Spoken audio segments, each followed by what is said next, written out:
Members of the media, members of the viewing audience on the various social media platforms here and abroad, my brothers and sisters, good morning and welcome to a special edition of our Sunday briefing, as today we pay tribute to our founding father and the fifth Prime Minister of our Republic, Mr. Basdeo Panday.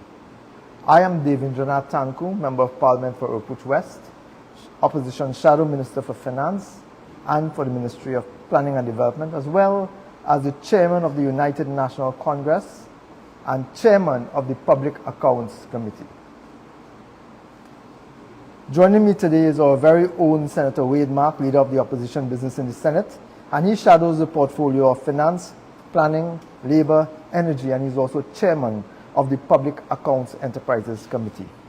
Before we begin the formal part of our press conference today, I ask you members of the viewing audience to stand with us and join in a minute of silence as we pay recognition and homage to our fallen hero, Mr. Basdeo Panday, former Chairman, former Prime Minister, and former Leader of the United National Congress.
Thank you very much.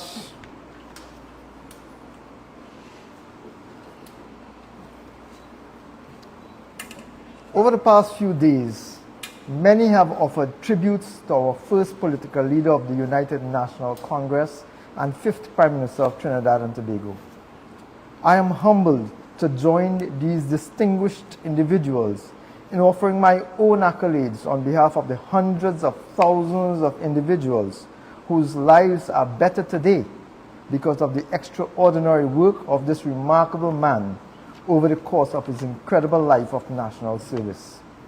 I want to use this opportunity as well to thank all of you here and abroad who would have taken the time to write to the United National Congress, to communicate with your Member of Parliament and with the political leader of the UNC, Mrs. Kamala Persad-Bissessar, in remembering the legacy of Basdeo Panday. Most of us already know the greatness of Basdeo Panday, and we will carry the memories of his inspiring life with us for as long as we live. But my message today is essentially and especially for those who must learn his story and be inspired by his improbable and inspirational path from rural Princestown to the Prime Minister's office. This message today, then, is for the 10-year-old boy in Couva and for the 11-year-old girl in East Port of Spain who just entered Form 1. This message is for the 14-year-old man in Scarborough preparing to sit CSEC exams and for the young woman who's about to embark on a second semester at university. Today's message is for every child, every boy and girl, every young woman and young man in Trinidad and Tobago who dreams bigger, who dreams about something better for their country, for their families, and for themselves.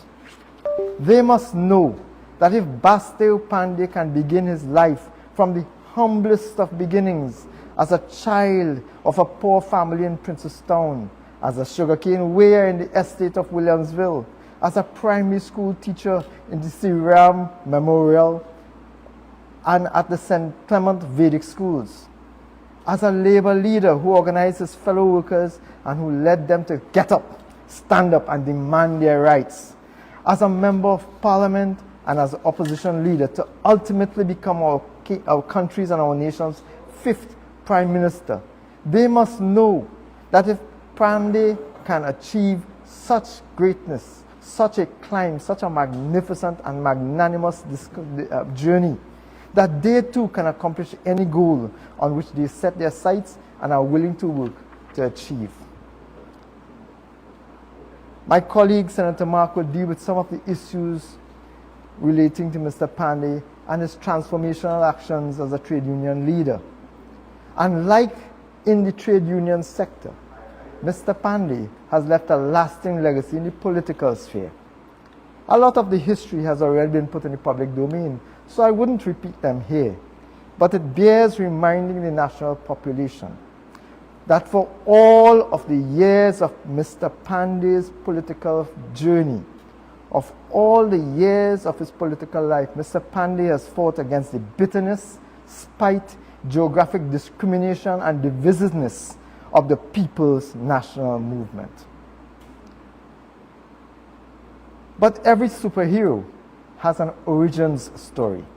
And as chairman of the great party that he founded, I am privileged to highlight some significant aspects of Mr. Panday's inspiring beginnings. Dr. Hamid Ghani, writing in the Trinidad Guardian of October 7, 2001, recalled, and I quote, "Panday and the ULF were born out of a desire to unite the labor movement in this country by forming a political party that could reasonably address the issue of the division of labor by race. Under the theme, Oil and Sugar Must Unite, Panday, Rafiq Shah, George Weeks, and Joe Young were at the vanguard of what many considered to be the first politically credible attempt to provide an alternative to the PNM.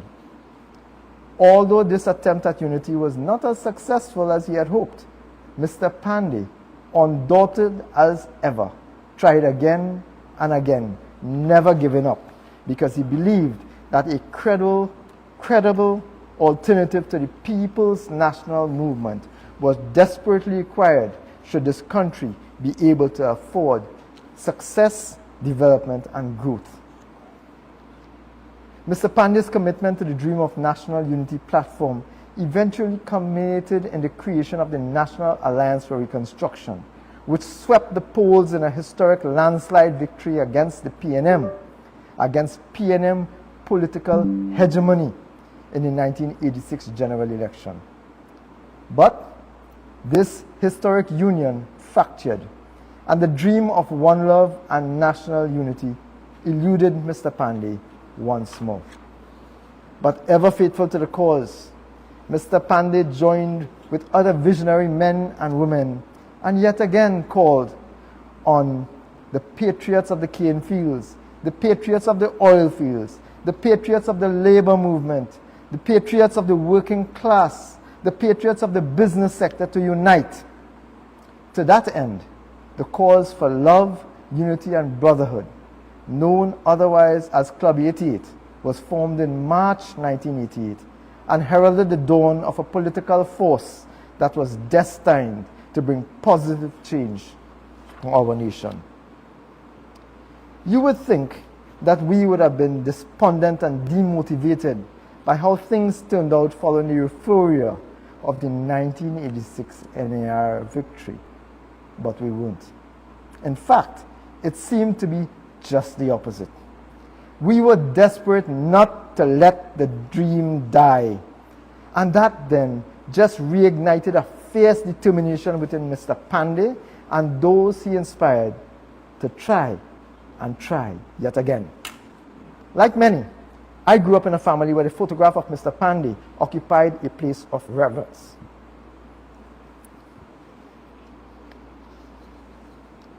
In temples and prayer rooms. So when he called upon us again to unite in 1988, I was amongst those thousands who once again answered the call. I remember well, one afternoon after my class at the university was finished, at UB, I was attending UB at the time, was finished for the day. I joined some well-known political figures from the St. Augustine community and descended upon Rienzi complex full of revolutionary passion and patriotic zeal. There, we were met by legendary patriots John Humphrey, Dr. Ramprasad Parasram, Dr. Prakash Prasad, and other national leaders. I had seen Mr. Panday on the platform before, but this would be the first time I had actually met him in person. And predictably, I was in absolute awe. His slight physical build was eclipsed by his larger-than-life presence. Full of charm and charisma, he quickly welcomed us with a joke.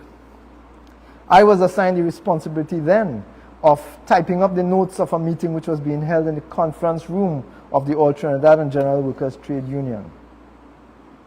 On April 30th, 1989, Mr. Panday presided over the establishment of our great party, the United National Congress, at the National Stadium in Port of Spain, reflecting the national party that he had built and he aspired to create for the future generations.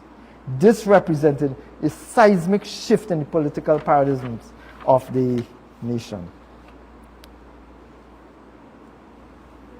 The United National Congress was named after the African National Congress and the Indian National Congress, symbolically representing ethnic and cultural unity that has always been Mr. Panday's guiding principle.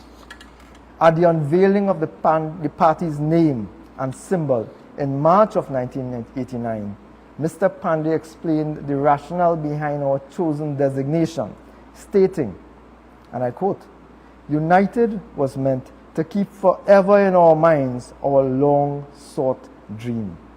National, to indicate that unity is in the interests of the nation, all of its peoples. Congress, to reaffirm and reassess our commitment to consultation and participation by all of our peoples in the decision-making process that affect our lives and in the sphere of national patrimony." End of quote. Ladies and gentlemen, my brothers and sisters, I graduated as an economist from the University of the West Indies at a time of austerity measures and structural adjustment. The woeful economic conditions of the late 1980s were hardly the kind of circumstances to make idealists out of economists. But as shiny new members of the nascent UNC, as shiny new members, our political leader, Basdeo Panday, gave us hope. So in September 1990, upon Mr. Panday's appointment as leader of the opposition, I interviewed for the job of chief economist at the office of the leader of the opposition. I remember being ushered into the office by his then secretary, Mrs. Beverly Drayton. As I walked in, he asked me one question. He asked, "What do you honestly think is Mr. Basdeo Panday's biggest flaw?" Well, without thinking, I responded with all the impulsiveness of my generation that I think Mr. Panday's biggest flaw is that he argues with people rather than arguing with issues. His characteristic amused smirk remained etched in my mind as he stood up, shook my hands, told me thank you, and showed me the door. I was crushed. I remember how disappointed my grandfather was because he was one of those persons whose temple featured Mr. Panday's picture as well. I remember how very disappointed he was and about how he described what he described as the brashness of my response. We were all sure that I had thrown away the opportunity of a lifetime. 1 week later, I got a call from Mr. Panday himself, listening to the phone with that voice echoing, asking me why I was not at work at his office. I told him that I thought that my answer had offended him and that I had botched the interview, especially given that I was only asked one question. He laughed, that booming laugh that he has, and said everybody else had told him what they thought he wanted to hear, but I was the only person who he interviewed who gave him an honest answer. And this was one of the endearing characteristics which cemented my support for Mr. Panday over the years. Here was a respected trade union leader, a practicing lawyer, and a very high-profile politician, and yet was willing to listen to an opposite view, even one personally critical of him, by a young man with no political experience or exposure. Over the years, I grew more comfortable in offering dissenting opinions to Mr. Panday when asked, leading him to christen me as Mr. Opposition. There's irony in that as well. An economist himself, having graduated from the London School of Economics and Political Science, we had numerous discussions on fiscal measures and economic policies, as he was committed to facilitating sustainable employment, higher government revenues, improved standard of living, affordable cost of living, and critically, lower crime. I looked forward to the occasions when Mr. Panday would come to Port of Spain for Parliament or for court, because then we would journey back to San Fernando together, giving us ample time and opportunity to talk about anything and everything. I would ask him questions of all sorts about life, politics, and law. He would invariably have a story of his own to justify and explain his own views on those issues thereafter. I heard of the development of his work ethic that allowed him to hold 3 full-time positions simultaneously, as I mentioned, lawyer, politician, and union leader. I heard of his determination to pursue his dream to become an actor and the personal sacrifices he had to pursue law and to simultaneously support his siblings as they pursued careers as well. I learned of his long hours as a laborer and trainee electrician to fund his studies in London.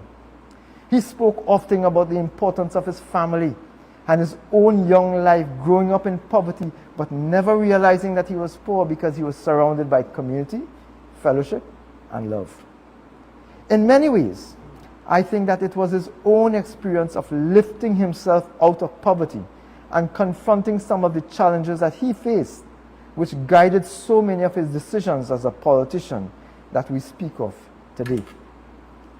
He was a gifted orator, communicating not only with commanding tones and a persuasive cadence, but with all the riveting gestures of a trained dramatist.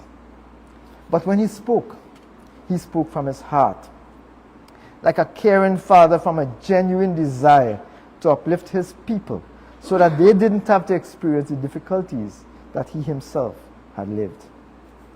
Mr. Panday became the fiercest champion for the rights and welfare of working class from which and from whence he had come. He had often said in these discussions that, like Gandhi, his life must be his message. And so it was then, and so it is now. In November 1995, following a 17-17-2 election result, Basdeo Panday once again demonstrated his willingness to compromise in the interests of national development and to keep the dream of national unity alive. The alliance between the NAR and the UNC provided the opportunity for UNC leader Basdeo Panday to become Prime Minister of Trinidad and Tobago. Instead, Mr. Panday conceded power to A.N.R. Robinson, so that A.N.R. Robinson, the leader of the NAR then, which was a much smaller party, the leader then could have aspired and become the Prime Minister of this country. Mr. Panday then showing a willingness to self-sacrifice for the greater good, for what he saw as the greater good of the country. This turbulent time between 1995 and 2001 saw tremendous improvement throughout Trinidad and Tobago. This was when Mr. Panday fought the election and won 17-17-2 in 1996. During this period, Mr. Panday presided over substantial economic and infrastructural development. The alliance between the UNC leader, Basdeo Panday, and the NAR, 17-17-2 with the 17-2, allowed Mr. Panday to become Prime Minister of this country. And during that time, Mr. Panday presided over the development of what would be called people-centered budgeting, and in particular, a focus on education, which has remained the hallmark of a UNC-led arrangement. It has remained the hallmark of the United National Congress. And this was also reflected in the 2010 to 2015 Kamala Persad-Bissessar-led administration, which saw, just like previously in the 1995 to 2001 period, an expansion and explosion of educational upliftment and development. Mr. Panday's commitment to national unity was underscored by his support of the spiritual Baptist community and the establishment of the Indian Arrival Day holidays, amongst other initiatives. He developed and passed the legislative framework that created critical institutions. These institutions that he established are evidence of his commitment to transparency, accountability, good governance, and sustainable development.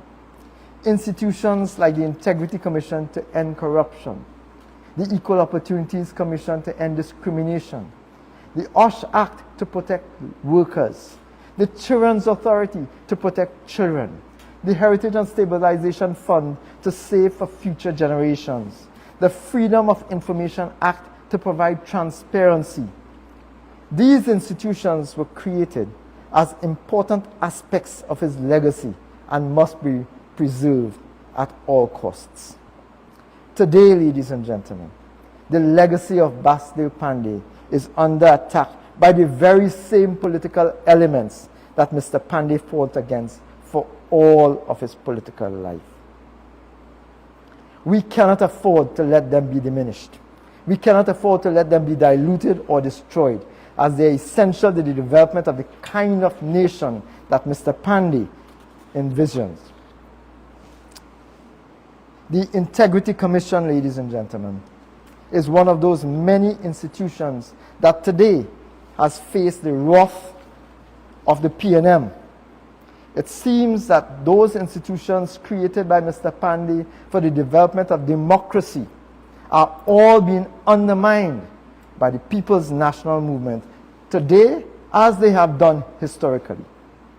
Today, ladies and gentlemen, over the last few days, while we mourn the passing of Mr. Panday, who assisted in creating these institutions, we have seen a blatant and open attack against a critical institution, a critical element of the legacy of Basdeo Panday. We have seen a deliberate attack by none other than the Prime Minister of Trinidad and Tobago. And that is a despicable act, especially coming in the face of the passage of Mr. Basdeo Panday. But it's a continuation of the actions of the Prime Minister from weeks, months, and years ago.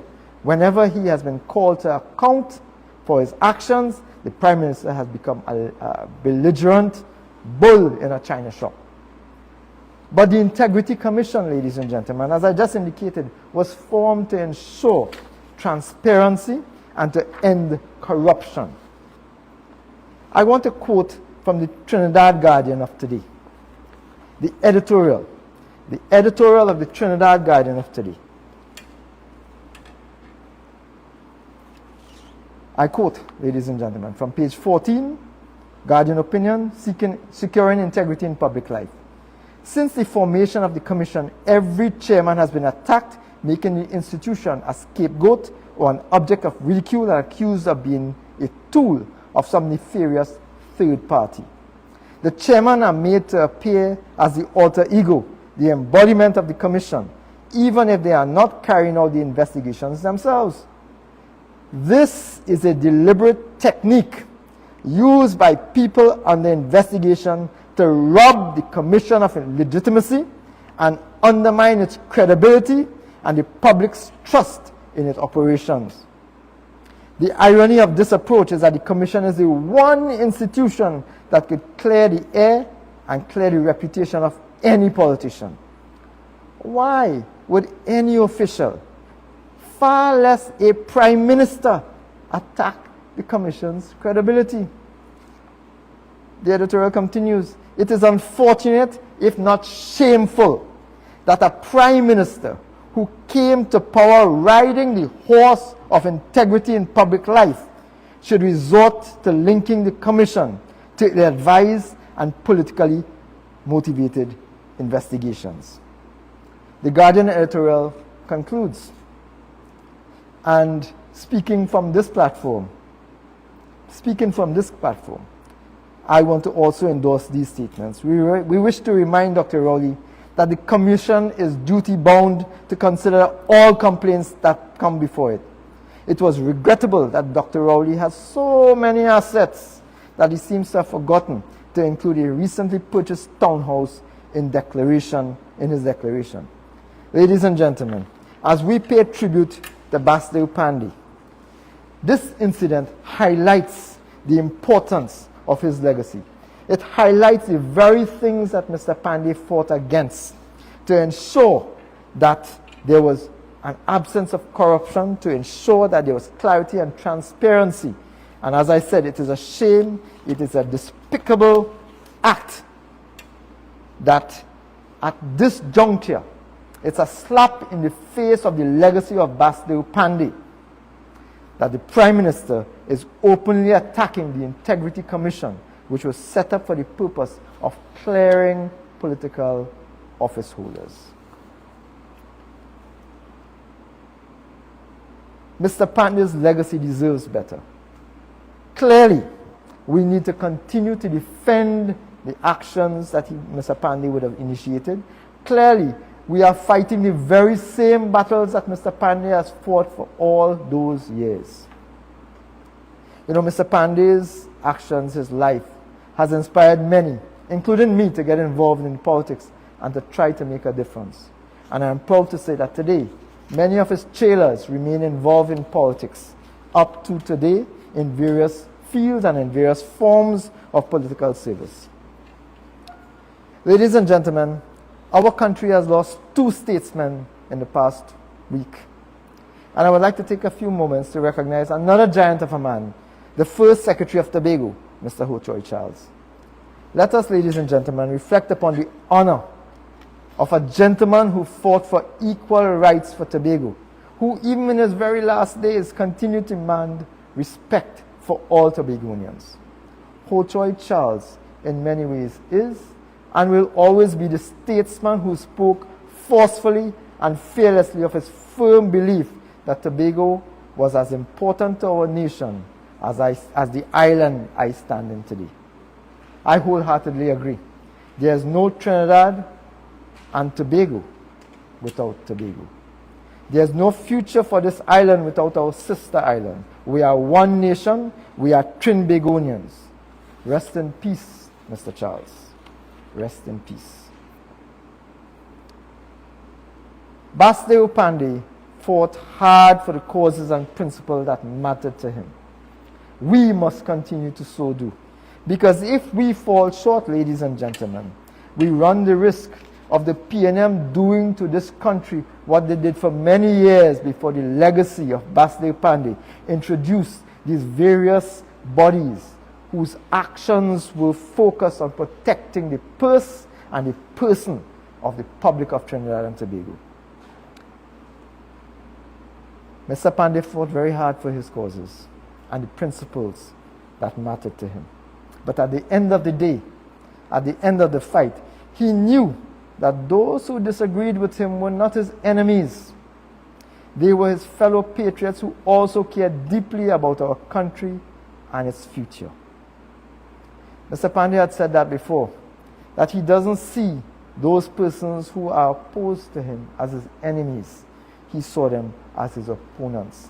And while there are many reports of many bodies that Mr. Panday would have placed in the political cemetery, I think from my own recollection that many of those who he viewed as political opponents, many of those who he chastised publicly and otherwise, remain very, very close to Mr. Panday.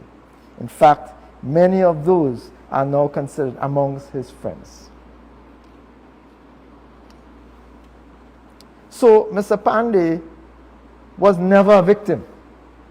He always rose above the allegations and the chastising, etc., of those who wished to bring him to a lower level, because that was the mark of the man. He had said before, it's a well-known story, if you see a lion and myself fighting, feel sorry for the lion. Mr. Panday was nobody's victim. Far from that. He was a leader of leaders, and that will continue as long as we continue as a people to defend the positions that he took, to defend the very institutions that he established to protect us all. But Mr. Panday's rise to success is not a partisan political story. It is not a story meant for one party or for one racial or for one ethnic or for one religious heritage or for one city or for one constituency or for one island. It is a story of our country, for every young person in Trinidad and Tobago, for every ethnicity, for every religion, for every one of us. It is a story for Laventille and for Endeavour, for Couva and for Cedrus, for Scarborough and for Speyside. It is a story for every girl and boy on our islands who dreams bigger and dreams better. This is the story of Basdeo Panday, and let that story shine a light that allows us all to walk forward towards those dreams, both his dreams and ours, because generally they coincide. There's a wonderful proverb that I think most of you know, that is the best way I think that I can conclude my tribute today. Blessed is he who plants trees under those whose shades that he will never sit. Blessed is he who plants trees under whose shade he will never sit. Mr. Panday, Mr. Basdeo Panday, planted 100, 1,000, 1 million of those trees for his country's future.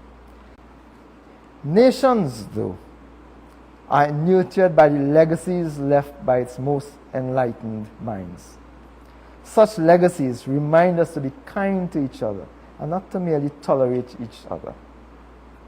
Mr. Panday's legacy teaches us that regardless of the differences in ethnicities, religious beliefs, status, and the like, we can come together to be a force to reckon with.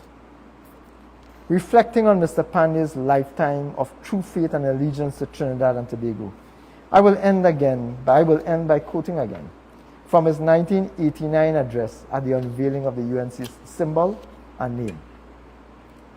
He said, and I quote, "We have had a dream of establishing a society that is founded on love, not hate, and suspicion and antagonism. A society in which we end that debilitating yoke of alienation that, like an albatross around our multiracial necks, has prevented us from creating a true, happy, prosperous nation. A society in which there is equity and equality for all." We give thanks to Almighty God for the life of Mr. Basdeo Panday. As the political standard bearers of his legacy, we will never, never, never surrender. We will never give up the struggle that our founding father has bequeathed us. The House of the Rising Sun, the United National Congress, will continue to be the vehicle through which the children of taxi drivers, roti shop owners, single parents, and cane cutters receive the same opportunities as the children of privilege. Today we are again called to action.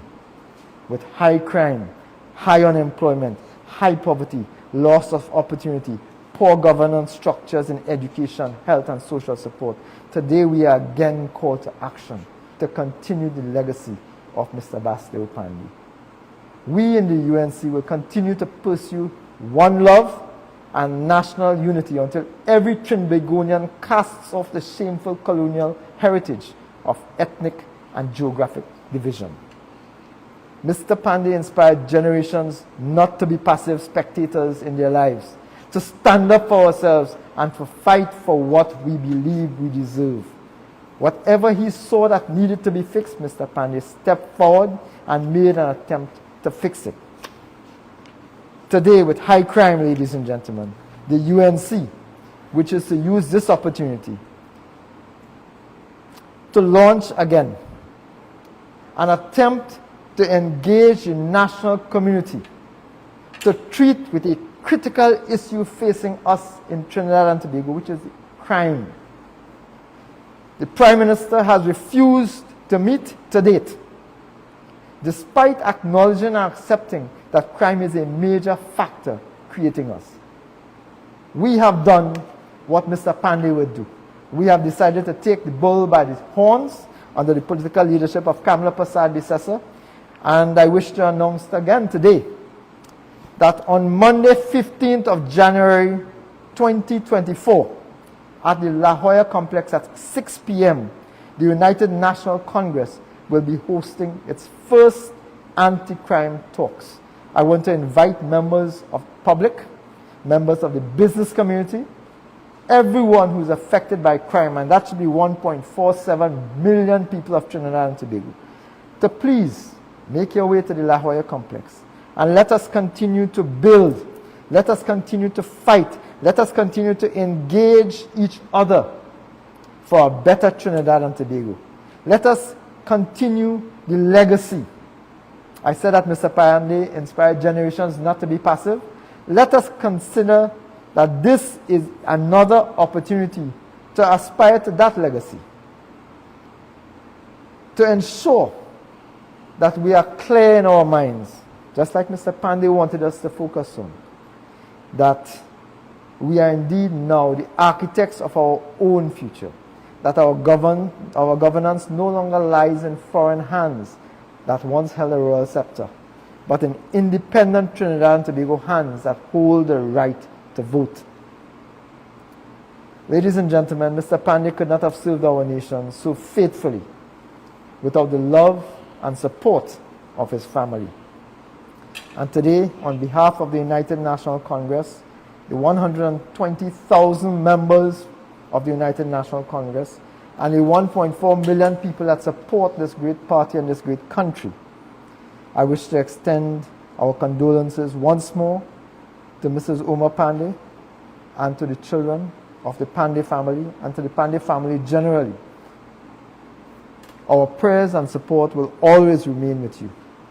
It is my prayer that Mr. Basdeo Panday's soul find liberation in the bosom of the Lord.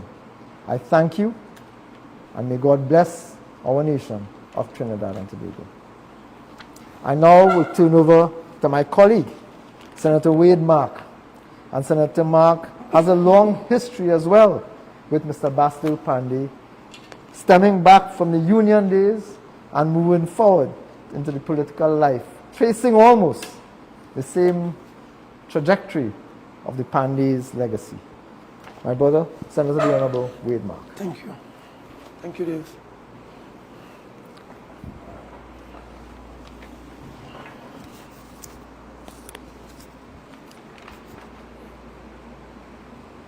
Thank you very much, our chairman, the Honorable Dave Tancoo. It is an honor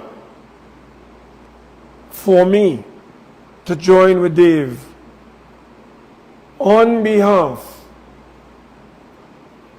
of our great and glorious United National Congress, under the current leadership of our leader, Kamla Persad-Bissessar, in paying tribute to a warrior, to a fighter, to a giant, to a gladiator, gone but never will be forgotten. I speak of the late and great Honorable Basdeo Panday. His struggle was our struggle. His trials and tribulations were our trials and tribulation. A man of the people. Today, Trinidad and Tobago, the Caribbean, and I dare say the entire world, mourns the passing of a great statesman, a former prime minister, the first political leader of our party, and of course, a former trade union leader of sugar workers in our nation. His charisma, his vision, his mission, and his objective combined have left a rich legacy. I would say from the very word go, from the very let go, that Mr. the Honorable, the late and great Basdeo Panday left an institution. The institution is the United National Congress, an institution that will live forever, because no individual is larger than an institution. And the Honorable Basdeo Panday fought along us, along others, with us, to establish this institution that is known, that will be celebrating 34 years on April 30th, 2024. Brothers and sisters, the Honorable Basdeo Panday provided me, when I was a member of the trade union movement then, education and research officer of the Bank and General Workers Union. I was also a member and a leader of a small political party called the People's Popular Movement. And in 1989, we dissolved and we joined the emerging United National Congress. Not only did I join as a member of this emerging great party back then, but I also joined a body of ideas espoused by the leadership of the United National Congress. When we launched, as my colleague and my brother said, on the 30th of April 1989 at the Jean Pierre Complex at the National Stadium in Port of Spain, we were committed then, as we are committed now, to a body of principles. The principles that Mr. Basdeo Panday espoused and tirelessly fought for on behalf of the people of the Republic of Trinidad and Tobago, regardless of their color, their race, their creed, their religion, their region, their station in life. Those principles governed the party when it assumed governance in 1995 up to 2001. Those principles embody our party and are living testimonies of the power and the rich contribution of the founding father of our party. What were these principles, brothers and sisters?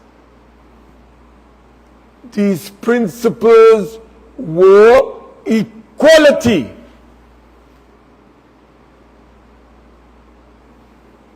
justice, social justice, national unity, and a better way of life for every citizen in our nation. Of course, Mr. Panday was also committed to a system of meritocracy. Preach that and practice that. So when he became the leader of the opposition in 1990, October, I was invited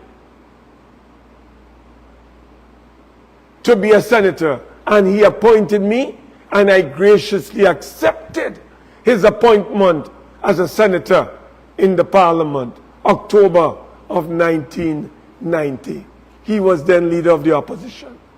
But who were the 6 persons, including him, who formed the opposition in October of 1990? Basdeo Panday, opposition leader, I recall. John Humphrey, Kelvin Ramnath, Trevor Sudama, Emmanuel Hossain, and Raymond Palakdari Singh. All of those persons were expelled by the then NAR, without whom victory was not possible in 1986. But they were all expelled. And we joined that new formation, that new political entity that emerged. And in 1991, the United National Congress fought its first election. But Dave, let me remind you that we were born on the 30th of April, as you rightly identified. But on May Day, the 1st of May, 1989, the United National Congress won its first by-election in a place called Guayco, Tamana. And who was our candidate? Ramjatan Ramdeen, better known as John Agitation. We were born to win. We were born on April the 30th, 1989. And on the 1st, May Day, International Working Class Day, victory came. We beat the PNM. We beat the NAR 2-1, and we beat the PNM. We, the UNC, victorious. And we moved as an emerging giant in this nation, fighting and defending the interests of the poor, the downtrodden, the marginalized, the vulnerable, the voiceless, the powerless.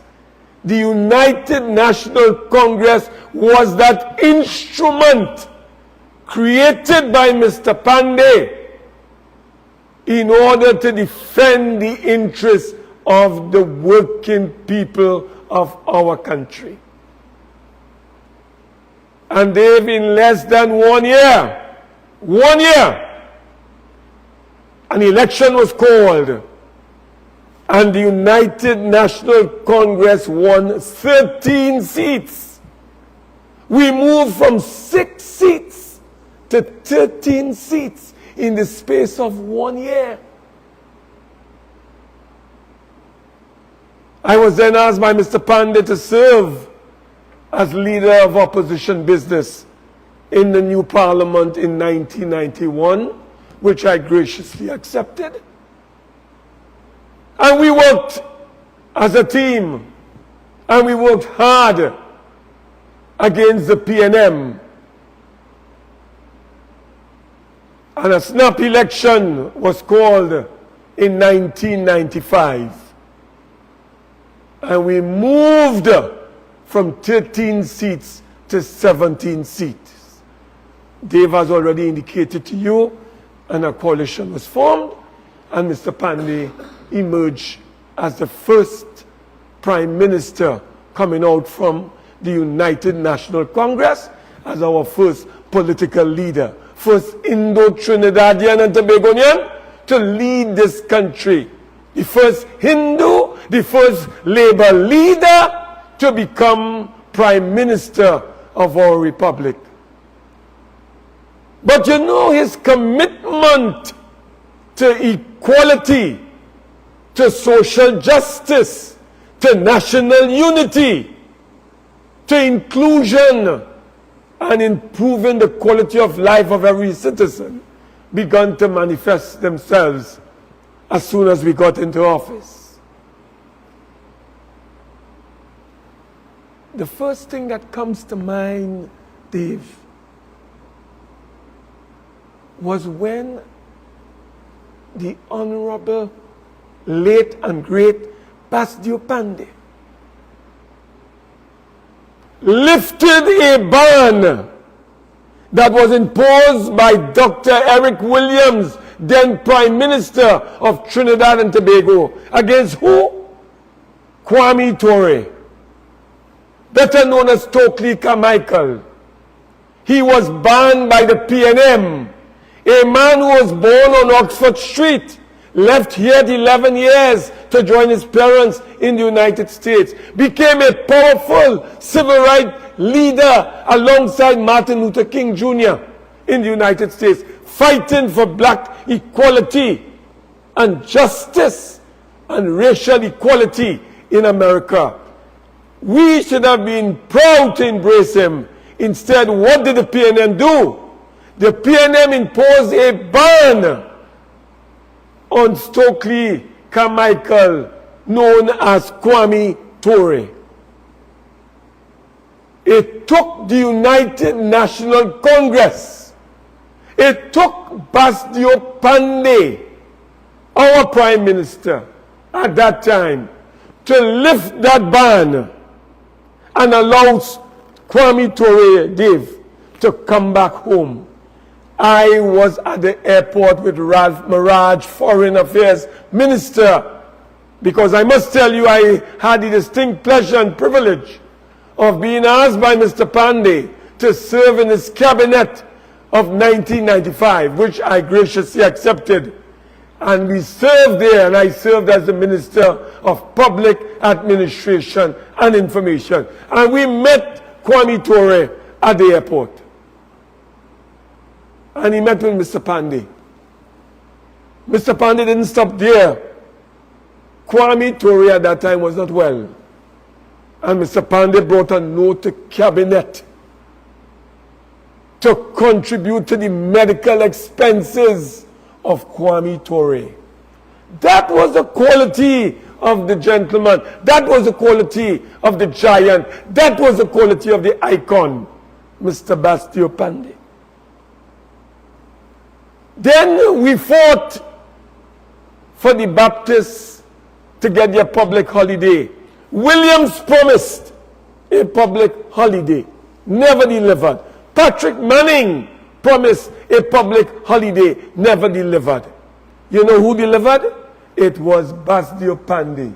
And we celebrated the first public holiday for the Baptists, Shanta Baptists, on March 30th, 1996.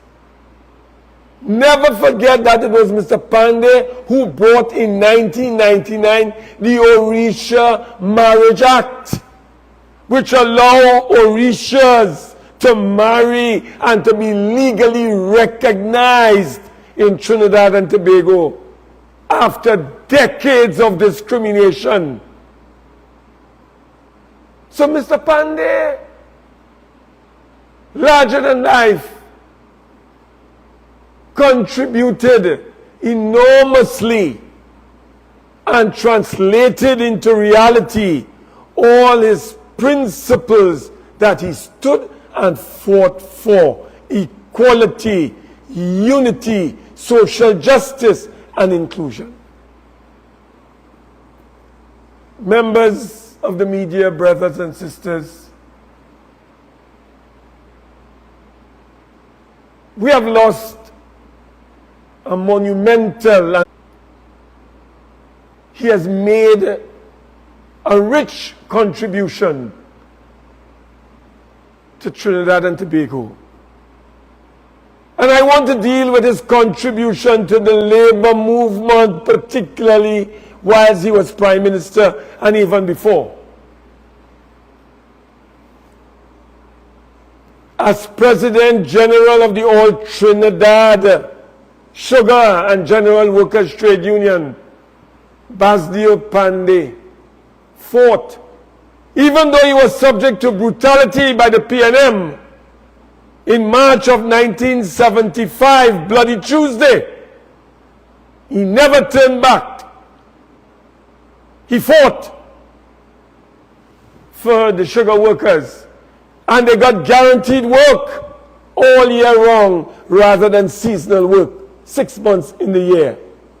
He abolished child labor in the sugar fields. He brought about equality of pay for women and men in the sugar industry.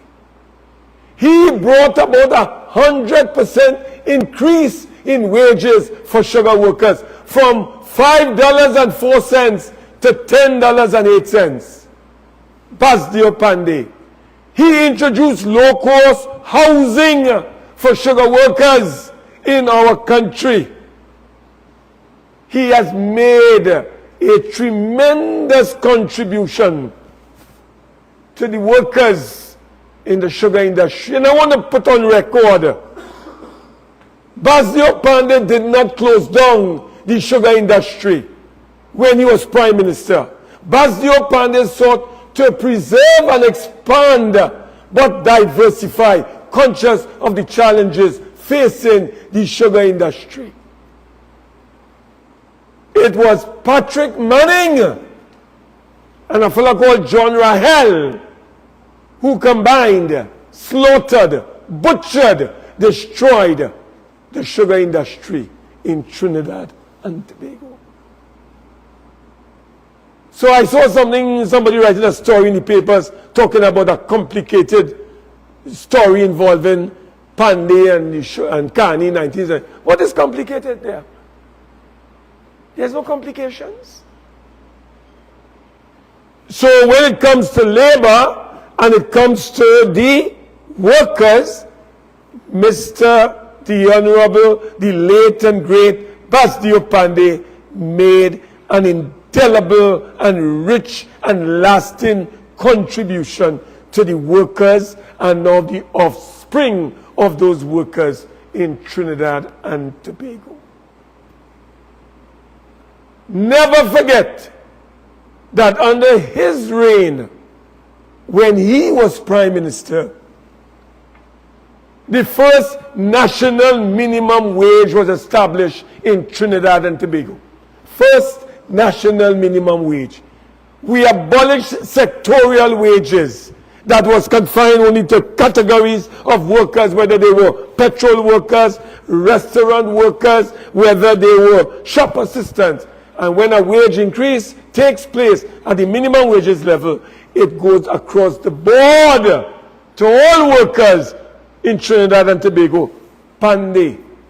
So workers who are now enjoying from the 1st of January 2050 per hour minimum wage over Panday must be credited for that. Not only did Mr. Panday introduce the national minimum wage, I want to tell Trinidad and Tobago today that Mr. Panday was strongly committed to the young. He was committed to the elderly. He was committed to women. And he was committed to the working people of our nation. So in the case of the elderly, Mr. Panday, when he became Prime Minister, on a budget of $12 billion, Dave, we never beyond. We, in 1996, had a $12 billion budget. And under Yetman, it went to $15.9 billion, $16 billion. So between 1996, 12 billion, to the end of our term in 2001, the budget of Basdeo Panday never exceeded $16 billion. But you know what he was able to accomplish? You know what he was able to achieve for the elderly in our country? He increased the old age pension from $356 per month, Dave, to $420 in 1997. He didn't stop there. The following year, in 1998, he increased old age pension by another $100, moving it from $420 to $520 per month, $520 per month. It didn't stop there. In 1999, he increased it by another $100 rather, taking it from $520 to $620. So in 3 consecutive years, Basdeo Panday increased the senior citizens grant, senior citizens pension rather, from $356 per month to $620 per month. Remember, he also increased the income ceiling from $5,000 to $7,000 to permit persons who were receiving national insurance to access pensions. That was a legacy, an achievement, an accomplishment of Mr. Panday. Mr. Panday was able to make 5,000 casual and temporary daily workers, hourly and weekly workers, permanent. They were permanently engaged under Basdeo Panday. And also workers in the public service who did not receive a pension for years and decades of service through the pension law reform law, the law reform on pensions introduced in 1997 or thereabouts. Any public servant serving more than 10 years was entitled to pension in the public service. And the pension was also transferable. I raise all these things to let Trinidad and Tobago know that Mr. Panday, although he spent 6 years as Prime Minister in office, he had only a minimum of $12 billion in the national budget of 1996 and a max of $16 billion at the end of 2001. But he was able to achieve phenomenal advances for the working class. He zero-rated several items, food items, that caught the 15% value-added tax at that time. Whether it was cheese, whether it was curry, whatever he was able, several items were zero-rated under the distinguished and former leader of our party. honorable members of the media, brothers and sisters, I want to also remind Trinidad and Tobago that the Honorable Basdeo Panday, the late and great Basdeo Panday, also provided land in the Trin City community to Pan Trinbago to build their own headquarters. I think people forget Mr. Panday, and in terms of his rich contribution and legacy to national development, to nation building, to social, economic, political, and labor development in our nation. Even culture did not escape him. Dave, I do not know if you remembered Mr. Panday telling Trinidad and Tobago in 1985, he moved a private member's motion to acquire the Bennett Farms, now known as Palmies. He moved the motion. It remained there for 10 years. And when he became Prime Minister, it was the UNC that acquired the Bennett Farms that today is now Palmies Park. You have to remember the contribution of Basdeo Panday. So he was involved in the environment, in aesthetics. He provided space, open spaces for the people of South Trinidad, right? Through Palmies Park. Mr. Panday, in an effort to give the ordinary man and woman a chance to own a vehicle in 1996 in the budget, introduced what is called second-hand cars, the used car industry. Today, that particular sector has grown by leaps and bounds, but of course they have come under attack by the PNM as they seek to protect their friends who import fully completed vehicles at the expense of the used car industry. That contributed to the expansion and the growth of the middle class in Trinidad and Tobago. Ordinary people could not have purchased a car.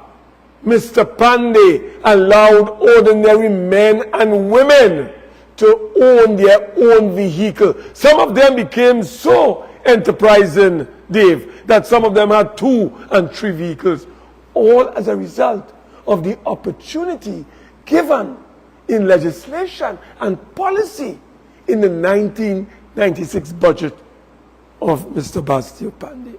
So I think it's important that we recognize that Mr. Panday played an enormous role in the development, the growth, diversification, and transformation of our nation.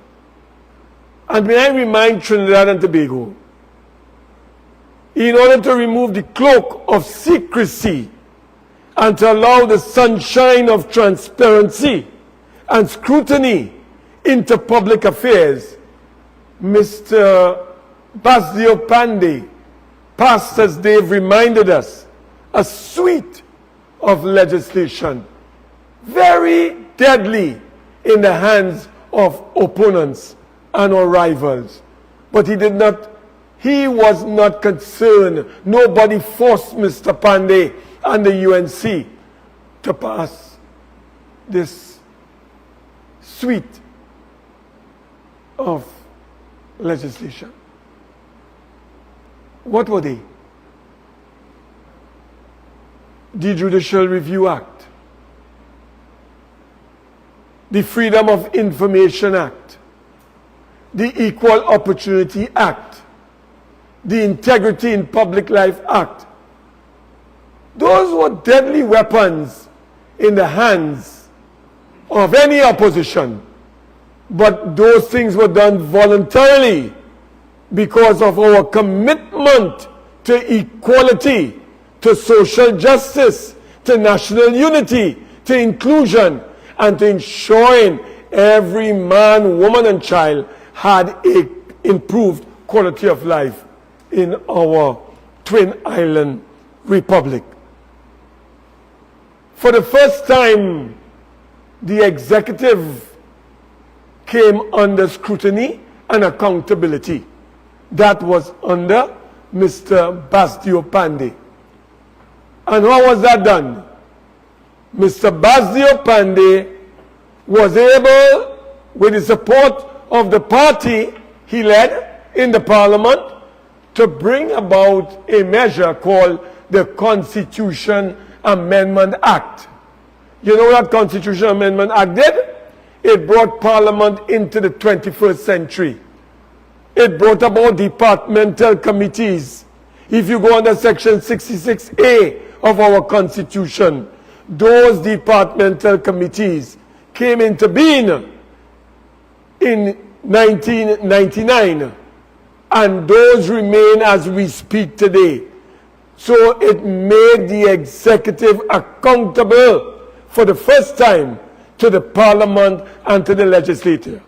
And Dave, I don't know if you're aware that it was under Mr. Basdeo Panday that the Red House was designated as the exclusive seat of parliament and the legislature. It was under him that parliament was designated as the exclusive seat of the legislature. Prior to that, you would remember the days when you had Ministry of Legal Affairs in the Red House. All those, even a court, a high court, was upstairs. All of those bodies and institutions and organizations were moved out in order to designate the parliament, right, as the exclusive seat of the legislature. Panday and the UNC. And that is why I make a distinction between vision, mission, objectives, and those achievements that followed it, and the institution. The United National Congress is an established institution in the Republic of Trinidad and Tobago. It is not a fly-by-night organization. It's a living organism of the people. It's an instrument that was brought into being by the people.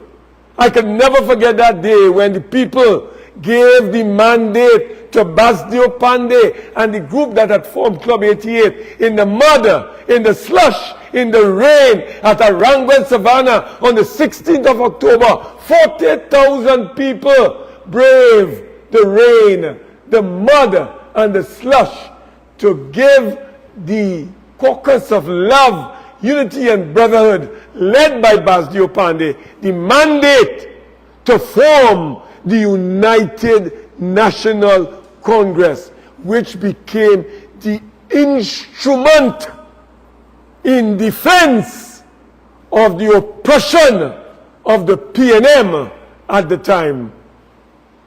I want to say, before I leave this particular platform, the intensive political victimization that Basdeo Panday suffered at the hands of the PNM. We will say more about that at the appropriate time. But I want the people of Trinidad and Tobago to be reminded of the persecution and prosecution of Basdeo Panday, the first Prime Minister they had placed in jail by a chief magistrate who is now dead, and may his soul rest in peace. But the evidence that came out is that there was collusion between that chief magistrate and a former attorney general in order to influence the outcome of that particular prosecution. So Mr. Panday became a victim of PNM brutality and PNM victimization. And the citizens of Trinidad and Tobago must never forget the cruelty, the callousness, the heartlessness of the PNM and their persecution and prosecution of the Honorable late and great Basdeo Panday. Brothers and sisters, before I close, I want to make two small points and then I will wrap up. The Prime Minister of this country should be ashamed that today is the 7th of January and thousands of police officers are still to receive their so-called measly, meager 4% back pay. They went to Parliament. They announced in Parliament, big fanfare, back pay for Christmas. They bullied, they terrorized the workers, whether they're police officers, firefighters, whether they be prison officers. They bullied, terrorized these people into accepting the so-called 002 in one period and 002 in a second period, threatening them to take them to the special tribunal, and did take them to the special tribunal, knowing full well that once you go before them, it's a 5-year agreement and no longer 3-year. And after you make all that song and dance, today, you cannot even give these people that measly and meager 4% back pay.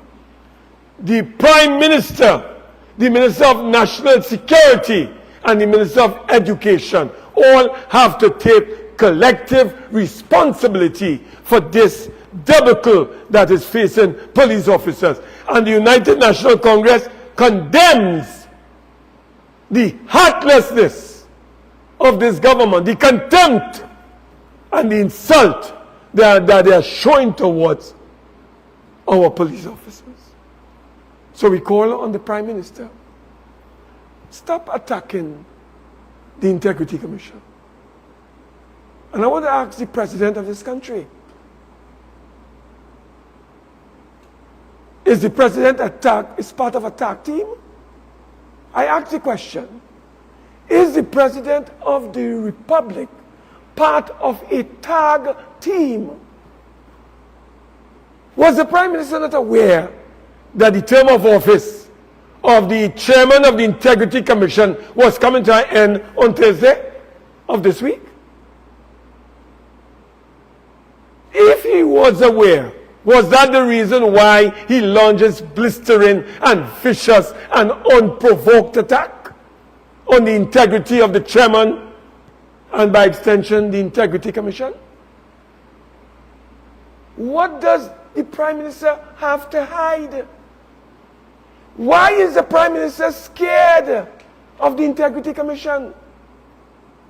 My information is that this is the first Prime Minister that has been under investigation by any Integrity Commission on no fewer than 5 occasions. What is this Prime Minister doing so wrong that the Integrity Commission is called upon by citizens to investigate a Prime Minister who always claims that he is above reproach? Well, if you're above reproach, why are you reducing the allocation to the Integrity Commission? When Kamla Persad Bissessa was Prime Minister of Trinidad and Tobago, and they accused us of all kinds of things, including corruption, what did she do? Did she starve the Integrity Commission? You know what she did? The highest allocation of close to $87 million ever given to the Integrity Commission was given by the Honorable Kamla Persad Bissessa in 2014. Fast forward. Imbert and Rowley have combined to subvert, undermine, and to make the Integrity Commission ineffective by offering them only $12 to $13 million. Their staff have been reduced from 63 to 36. Look, it is the first time that an Integrity Commission has taken a government to court to ask the court to rule as an independent body whether they should not be given appropriate resources to carry out their mandate. First time. Ladies and gentlemen of the media, this is shocking, this is unacceptable, and we condemn the Prime Minister, this gangster type Prime Minister that we have in office, for being so arrogant and contemptuous towards the Integrity Commission. And I'm calling on the President of this Republic. We are waiting and we are looking to see what you're going to do with the Chairman of the Integrity Commission. Whether this start team will remove him and put a puppet in his place and put puppets to replace the Integrity Commissioners so that Dr. Rowley can have his wish. Focus less on politically motivated investigations, whatever that means. Whatever that means. Whatever that means. So, ladies and gentlemen, this morning, we join Trinidad and Tobago. We join our leader, the Honorable Kamla Prasad Bisasa. We join our 120,000 members. We join the hundreds of thousands of sympathizers, supporters, well-wishers, and friends of the United National Congress in mourning the passing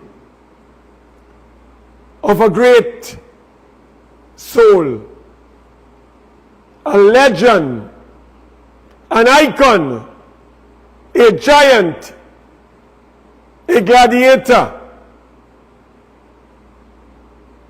struggling at all times, never ever backing back, always moving forward, no retreat, no surrender.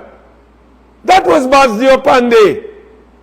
Never back, always going forward, always moving forward.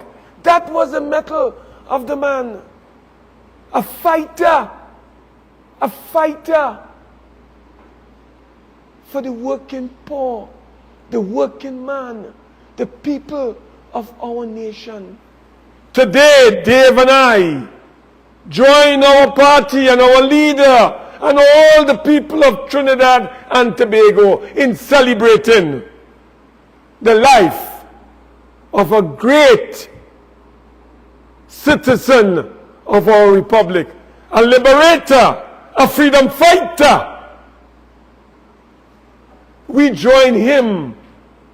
We join his family.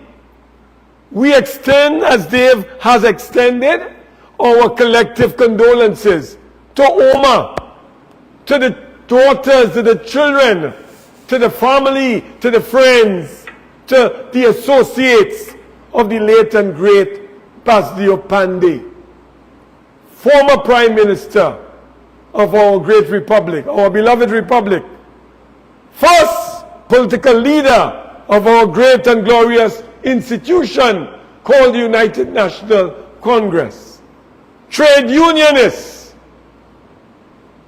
brothers and sisters, a man who was a lover of the arts, a man who was a lover of culture, a man who believed also in the environment. We celebrate him today. We pay tribute to him at this hour, at this moment. And we pray that Almighty God would bless his memory, would take him into his bosom and allow him to have eternal rest and peace. And may he rise in perpetual glory when all the saints come marching home.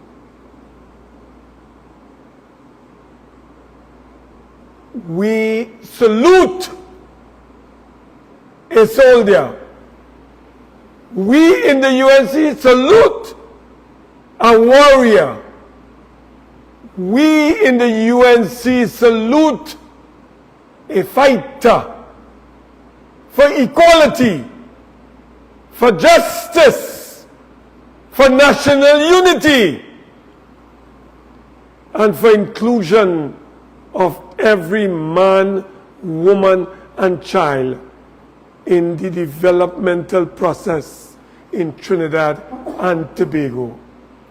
Ladies and gentlemen, brothers and sisters, may the Honorable late and great Basdeo Panday soul rest in peace and rise in perpetual glory. I thank you. We will now invite any questions anyone would like to raise at this time.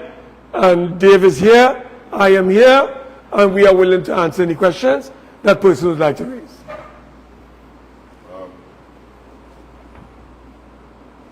Is the party being represented at the service on Tuesday? Dave? So on Tuesday, as we all know, the funeral service, the state funeral, will be held. The party will be represented by all members of parliament who have received invitations to join in the state funeral. But I would like to ask all nationals, all supporters, all who have been influenced positively by the life of Mr. Basdeo Panday to join us. The funeral procession will be leaving Sapper and going to the Mosquito Creek for cremation. Join us at the Mosquito Creek. I believe from the notice that we have received that the funeral service will leave Sapper at 12:45. Okay. And will then proceed to the Mosquito Creek for cremation. I'm inviting members of the public, join us at the Mosquito Creek as we pay final tribute to this legend, the founder of our political organization, the United National Congress, and a man whose actions, whose policies have impacted Trinidad and Tobago for decades before and will continue to do so for decades to come. So join us at the Mosquito Creek from about 12:40 thereabouts as we pay tribute to Mr. Basdeo Panday. Final question, and it's to both of you to answer individually. Mr. Tancoo, what is your favorite personal memory of Mr. Panday that the average person would not? I mentioned it today in my presentation that when I was asked what was the one flaw that Mr. Panday had, and I said that he put issues before persons and he would argue with persons rather than issues. I have come to realize in hindsight that I was completely wrong. But I was very impressed back then that Mr. Panday was embracing of views of young people, even when they were personally against him. He never took offense. He may have been abrasive and quick-witted in his commentary, but he never took offense. He was always about building and about national unity. His willingness to listen to opposing views is what impacted on me most and affected my life as a young person growing up in the politics. Senator Mark, I think you and one of the people here that would have known Mr. Panday best. But sadly, many of our young people, to them, it's just a name that they would have heard in social studies. What would you like, what message would you like to tell under 25, under 18 secondary school students about the legacy of Mr. Panday and how that his legacy impacts where they are today.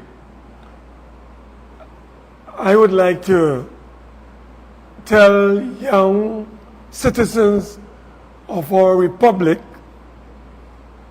that one of the great lessons that we can extract from the life of this departed son of the soil is that riveted commitment to principles, to values, and to objectives. Basdeo Panday was an individual that was always committed to what he described as the collective happiness of the entire nation, man, woman, child. That was what kept him going. That is what generated the love for Basdeo Panday. Because everything that he did, whatever action he embarked upon, whatever ideas he formulated, the bottom line was that constant Northern Star objective of using the resources of the state whenever you assume government to bring about the happiness of the greatest number using the resources of the state. So I would call on young people to pay attention to fundamental principles, principles that Basdeo Panday endorsed and espoused: equality, social justice, unity of the people, meritocracy, and at all times focus on honesty, truth, and integrity. Those are very critical principles and values that young people need to embrace and deliver in their daily interaction with their fellow human beings. Once we accomplish these principles, once we internalize those particular principles and values, I think that Mr. Panday, even though he has passed, I believe his legend, his contribution will continue to live on. Thank you, Senator. I want to also encourage persons to sign the condolence books that have been established throughout the country. We have a condolence book which is also located at the headquarters here, at the office at Tunapuna as well. And I want to encourage individuals. There are other corporations that have condolence books. Some MPs' offices have condolence books. It's been publicly advised that the condolence book will also be at SAPA tomorrow and on Tuesday. And I want to encourage individuals, and at the Red House, and I want to encourage individuals to find the time and leave a lasting notification of how much this gentleman has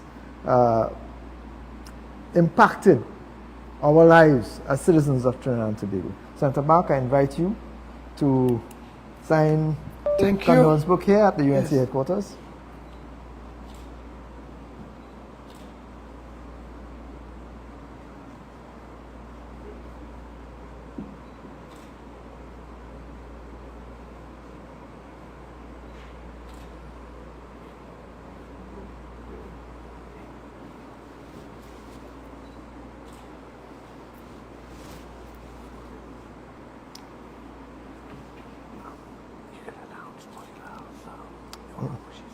I asked her about it, she said not to do it. Oh. I asked her. I told her that I said I launched something to make the Monday tribute. In fact, I'll do it. She said that. I'll do it.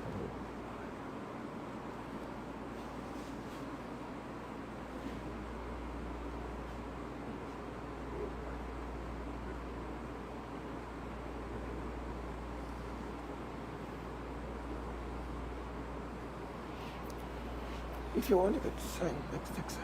Thank you. Thank you, Senator.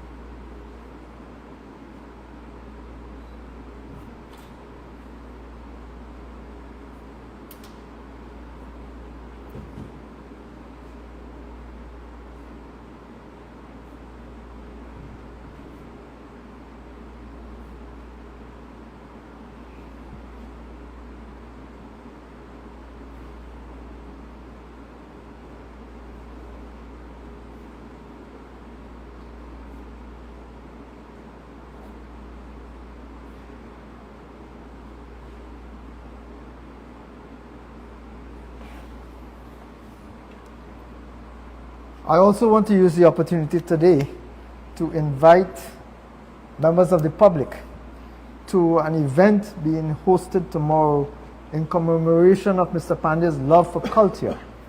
It's going to be held at the water park in Debe, and it will be a tribute being placed there by the constituents of Oropouche East. So join us at 6 p.m. I believe it will start.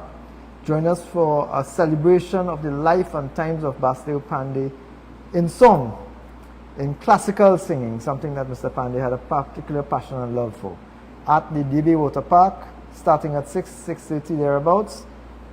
Thank you all very much. And again, on behalf of the United National Congress, on behalf of my colleague, Senator Wade Mark, and the production team, I want to extend condolences and best wishes to the family. May you continue to be blessed with strength during this difficult period. I thank you all very much. Thank you.